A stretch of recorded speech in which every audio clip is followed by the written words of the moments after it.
Society या फिर लोग अपने आप अपने दिल से बना लेते हैं जब कोई इंसान जेल में होता है, खास करके सेक्शन 420 में। 420, 120 भी 66D हो सकता है एफआईआर के अंदर। आप एफआईआर को देखना अपनी, या फिर नई एफआईआर के हिसाब से वो 318 का सब सेक्शन 4, 61 का सब सेक्शन 2, 66D हो सकता है। दोस्तों, आज अपने इस वीडियो के माध्यम से हम बात करने वाले हैं ऐसे कुछ मामलों के बारे में या ऐसे कुछ सॉल्यूशंस के बारे में जो सोसाइटी या फिर लोग अपने आप अपने दिल से बना लेते हैं जब कोई इंसान जेल में होता है, खास करके सेक्शन 420 में। 420, 120 भी 66D हो सकता है एफआईआर के अंदर। आप एफआईआर को देखना अपनी, या फिर नई एफआईआर के हिसाब से वो 318 का सब सेक्शन 4, 61 का सब सेक्शन 2, 66D हो सकता है। ऐसे में जब एक इंसान जेल में होता है और जेल में जाने के बाद में उस पर और भी केस आने शुरू हो जाते हैं, 2, 4, 5, 10, 20 कुछ भी केस वो हो सकते हैं, या फिर उसमें जब शुरू में एफआईआर हुई तो एफआईआर के अंदर अमाउंट बढ़ता चला गया, तो ऐसे में सामने वाले को लगता है कि मामला सीरियस हो गया। जैसे अरेस्ट किया, जेल में भेज दिया, जेल जाने के बाद में आप बेल लगाते हो, मजिस्ट्रेट साहब आपकी बेल को डिसमिस मार देते हैं, आप जाकर सेशन कोर्ट बेल लगाते हो, सेशन कोर्ट से बेल डिसमिस हो जाती है। यहीं से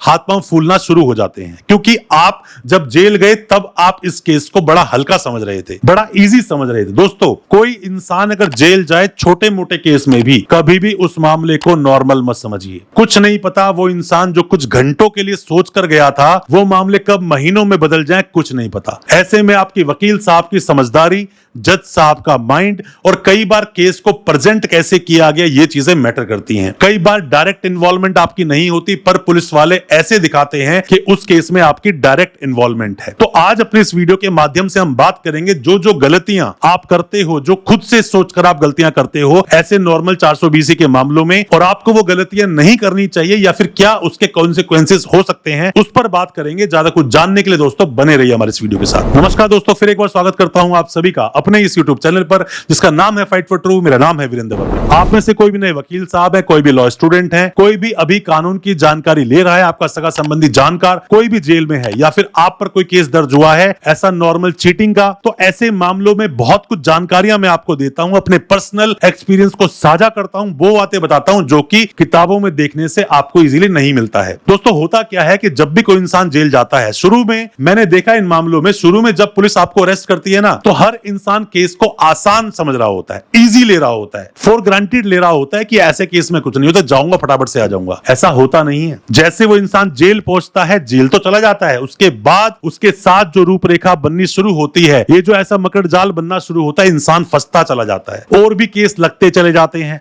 अमाउंट बढ़ता चला जाता है। फिर बाहर से लोग एडवाइस देते हैं कि भाई तेरे पर केस हुआ 70,000 का, एक काम कर 70,000 पे कर दे। आप जाते हो कोर्ट में, 70,000 दे देते हो, उस केस में आपकी बेल हो जाती है। अगले केस में खड़े हो जाते हो आप, क्योंकि अगला केस ₹1,00,000 का है, अगला केस 3 लाख का है, उसका अगला 10 लाख का है। कितने केस में कॉम्प्रोमाइज करोगे, कितने केस को कंपाउंड करोगे, ये प्रॉब्लम बढ़ती चली जाती है। अगर यही मामला फॉर्जरी का हुआ, नए वाले जो कानून में, जो कि 318 का सब सेक्शन 4, जो कि 61 का सब सेक्शन 2, उसके बाद चार्जशीट में सेक्शन जुड़ गए, कौन से, 336 का सब सेक्शन 3 और 338 जुड़ गया, या फिर पुराने कानून में 467, 468 जुड़ गया, तो ऐसे में मामला और सीरियस हो गया। मतलब फॉर्जरी के सेक्शन लग गए। फॉर्जरी में 338 और पुराने का 467 उम्र कैद का प्रोविजन है, उम्र कैद के प्रावधान होते हैं। तो कितने केस में करोगे कॉम्प्रोमाइज, ये जो लोग बाहर बोलते हैं ना, इससे आप और फंसते चले जाते हो। क्योंकि जब जब आपकी बेल पर आर्ग्यू होगा तो यही बोलेंगे, सर पहले वाले केस में कॉम्प्रोमाइज किया है, पैसा दिया, हमारा पैसा दिलवा दो। हर इंसान जिसके साथ चीटिंग में पहले पैसा चाहता है, वो अगर आपकी बेल होगी तो पैसा फंस जाएगा,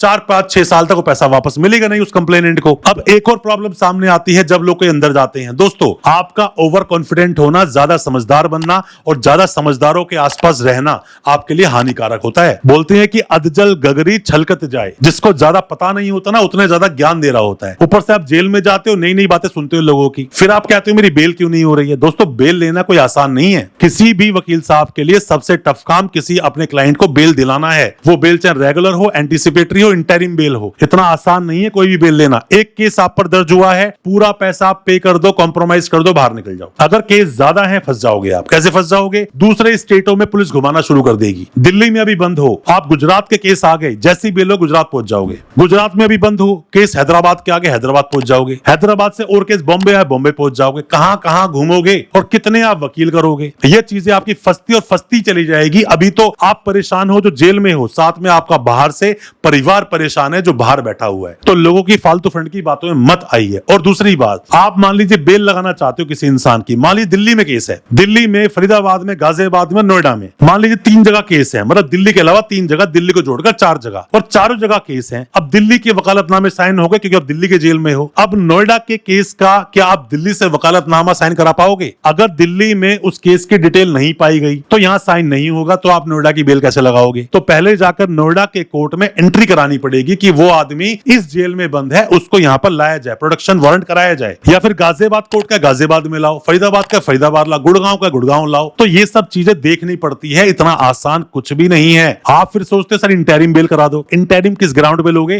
और किस किस कोर्ट से लोगे? अब मान लीजिए घर में किसी की डेथ हो गई तो फटाफट बेल हो जाएगी, बात एक अलग है। अगर आप चाहते हो सर किसी की शादी है या इसकी शादी करना चाहते हैं, पेट में इसके पथरी है या हर्निया का ऑपरेशन है, इन सब पे बेल नहीं होती। किसी को बेल तब मिलती है जब कोई मामला सीरियस होता है, तो सीरियस मुद्दा दिखाना पड़ता है। ऐसे लोगों की बातों में नहीं आना चाहिए। कोई इंसान बोलता है चार्जशीट लगते ही बेल हो जाएगी, बिल्कुल ऐसा नहीं होता, कंपलसरी बिल्कुल नहीं है। आपके केस में इन्वॉल्वमेंट दिख गई और साफ दिखता है कि आपने वो क्राइम किया है या क्राइम करना पाया गया है, जल्दी से बेल नहीं मिलेगी। लोगों की बातों में मत आइए। केस अपने सिस्टम से चलेगा, अपनी स्पीड से चलेगा। केस में जो वक्त लगना है लगेगा। होई वही जो प्रभु रचि राखा, जो आपकी किस्मत में लिख दिया गया, विधना ने जो लिख दिया छठी रात के अंक, राई घटे न तिल बढ़े और रहियो जीव निशंक। सिंपल सी बात है। तो ऐसे में डेस्टिनी को भी आपको एक्सेप्ट करना पड़ेगा और उसके बाद केस को आगे धीरे धीरे चलाना पड़ेगा। आपकी बेल हो जाएगी। इतना सीरियस केस नहीं है, वक्त आपको लग सकता है अगर केस ज्यादा है। कोई भी किसी भी तरह के सवाल है, कमेंट बॉक्स में सवाल पूछना, रिप्लाई आपको जरूर करूंगा। हो सकता है मेरे किसी रिप्लाई से आपकी कोई मदद हो सके, आप अपने केस से बाहर निकल सके। अच्छा लगा हो आज का वीडियो, चैनल को सब्सक्राइब करना बिल्कुल ना भूलें, साथ में लगा बेल आइकन जरूर दबा दें ताकि इसी तरह की लीगल अवेयरनेस की वीडियोस आप तक पहुंच सके सबसे पहले। बहुत बहुत शुक्रिया दोस्त, धन्यवाद हमारे इस वीडियो के साथ बने रहने के लिए।